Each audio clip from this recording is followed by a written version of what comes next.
کسی ملک میں ایک چودھری صاحب رہتا تھا۔ دنیا کی ہر چیز اس کے پاس تھی۔ اس کا ایک ہی بچہ تھا جو تنہائی پر سکون زندگی گزار رہا تھا۔ ایک دن اس آدمی نے سوچا کسی طرح مجھے اپنے بیٹے کو اس بات کا احساس دلانا چاہیے کہ وہ کس قدر عیش والی زندگی گزار رہا ہے۔ اسے پتہ ہونا چاہیے کہ ہماری سوسائٹی میں بہت سے غریب لوگ بھی رہتے ہیں کہ وہ کتنی غربت میں کس طرح گزارا کر رہے ہیں، تاکہ میرے بچے کو ان چیزوں کی قدر و قیمت کا احساس اور علم ہو جو اسے دستیاب ہیں، اور اس مال و دولت کی قدر ہو جو میں نے اسے دے رکھا ہے۔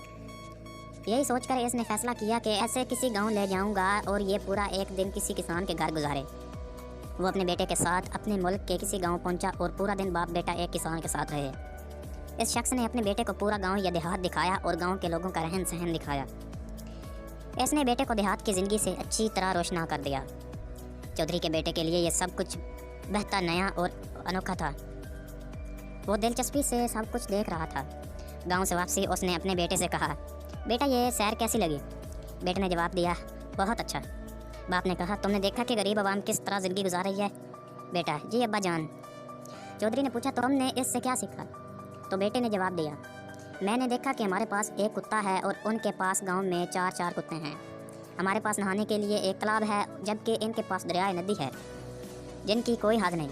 ہمارے پاس زبردست قسم کے بلب اور ٹیوب لائٹس ہیں جو کہ ہمارے گھروں کو رات میں روشن رکھتی ہیں، جبکہ ان کے پاس گاؤں میں غریب لوگوں کے سروں پر چمکتے دمکتے ستارے ہیں جو اندھیرے میں چمکنے لگتے ہیں۔ ہمارے گھر کا حدود گھر کی دیوار کے ساتھ ختم ہو جاتا ہے اور ان کا حدود زمین ہے جو تا حد نگاہ ہے۔ بیٹے کا جواب سن کر چودھری لاجواب ہو گیا۔ بیٹے نے اپنی بات جاری رکھی اور کہا، بہت شکریہ ابا جان کہ آپ نے مجھے سب کچھ دکھایا اور احساس دلایا کہ ہم کس قدر غریب ہیں۔ یہ سچ ہے کہ سب کچھ صرف ہمارے دکھنے اور سوچنے تک نہیں ہے۔ ایک کہاوت ہے، ہم چیز کو ویسے نہیں دیکھتے جیسی وہ ہوتی ہے، بلکہ ویسے دیکھتے ہیں جیسے ہم ہوتے ہیں۔ ہماری زندگی سوچ پر منحصر ہے۔ ہم ایسے ہی زندگی گزارتے ہیں جیسے کہ ہماری سوچ ہے۔ اگر آپ پازیٹیو سوچیں اور پازیٹیو شخصیت کے مالک ہوں تو آپ کی زندگی یقیناً پرسکون بہترین معیار کی ہوگی۔